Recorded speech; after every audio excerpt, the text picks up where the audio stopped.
upon us.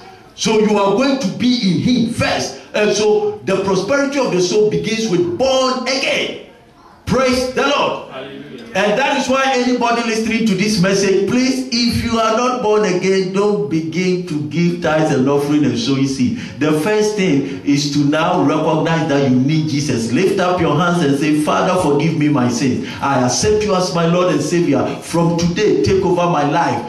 In Jesus' name, and accept him. And when you have done that with all your heart and have believed that he died and rose again, then the Bible says you are born again. And when that happens, then you can now begin to walk with him in the covenant. Are you understanding me? Praise the Lord. And so I wish above all things that you prosper, even as your soul is prospering, even as your soul. And so the focus is our spiritual prosperity, even as your soul is prospering. That is why you have to commit yourself to prayer and the word of God. Praise the Lord. Hallelujah. Do whatever you can to make sure that you are committed to God's word. You are committed to studying the word, knowing the word, because it is by the word that he will empower you to be rich. It is by the word that you soar with the wings of the eagle financially. It is according to the level of your knowledge in the word. Praise God. And when your soul is prospering, and you are now sowing your seed, then you will begin to see the physical manifestation of prosperity. And so don't join the gangs that will just run around and pay money for some prophecy or for some prayer to be put on them, and they live their lives anyhow. They do nasty things. Even people can't believe that they go to church. Make sure you are not part of those people. Make sure you are singled out by the Spirit of God. You are somebody who is prospering spiritually, walking with God. Glory be to Jesus. When you are walking with God like that, every seed you put on the ground will yield fruit. Amen. From today, every seed you sow, you will receive the 100-fold return. Amen. In the name of Jesus. Amen. I say it again. Every seed you sow from today, you will receive the 100-fold return in the mighty name of Jesus. Amen. No seed from your hand will ever go waste again. Amen. In the mighty name of Jesus. Amen. Glory be to God. Amen. I wish above all things that you prosper and be in good health. I wish above all things.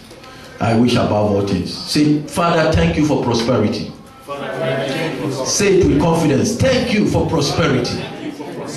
I am blessed and highly favored. Thank you, Jesus. Thank you, Jesus.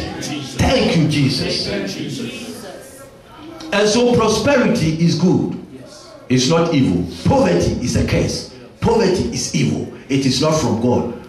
That is why Jesus had to pay the price. Amen.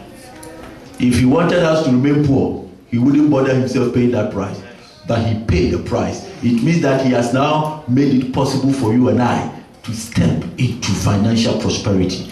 And that is why no devil can keep you in poverty if you decide to step into the prosperity of God. And you have to know it's a choice, because God said, see, today I have put before you blessing and curse.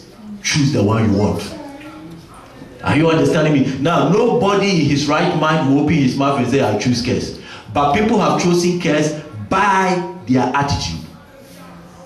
You might not open your mouth to say, I choose it, but by your attitude, you have chosen it. And by your attitude, you have chosen blessing too.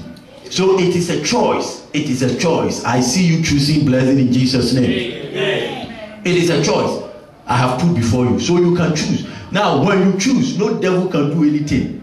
Are you understanding me? No devil. Say, I choose to bless, to prosper. I choose to prosper. I choose the blessings. I choose the in the name of Jesus.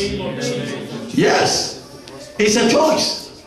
It's a choice. So, if you want to prosper, what do? He said, look unto Abraham. Look unto Abraham your father. I called him and I blessed him. Look at what he did.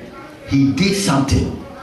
And that is what God said, because thou hast done these things. Remember, before Abraham did that, he was a tithe payer. You know that? He was paying tithe to Melchizedek.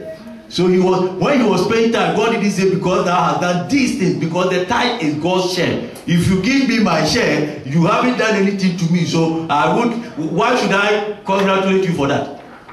Are you understanding me? Abraham was already paying tithe, but God didn't say, oh Abraham, because you have paid tithe, I will do this. No. The tithe is God's share. That is why when you take it, he says, you have robbed me. It is God's share.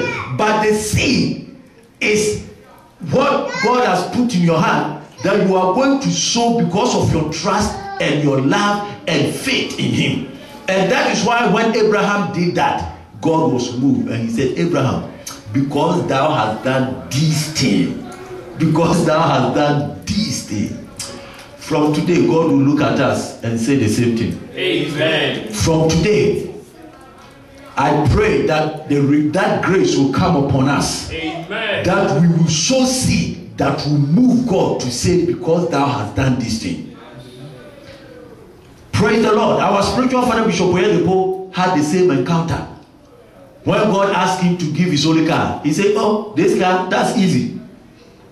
And he gave it. And then he was going home and God came to him. He said, son, even if you don't want to be rich, it is too late.